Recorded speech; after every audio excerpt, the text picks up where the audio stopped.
You see in my dreams, we climb.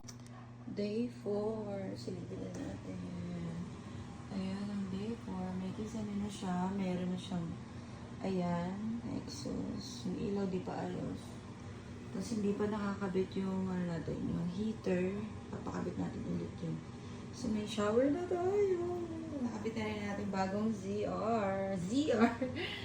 Ayan, may kulang-kulang pa na peraso. Ayun. May kulang-kulang pa. Pero, wala. Update ko lang kayo. Ating ZR. Oh my gosh. Nakakandilin. Ang lit ng ilaw. Papalitan namin yung ilaw ng malaki-laki. So, dahil pang kulang. Dito sa likod naman. Tsaka may salamin pa tayong kakabit. Ayan, sa likod. Papalit pa tayo ng pintuan. Diyos ko, tayo pang gagawin. Tayo pang gagawin.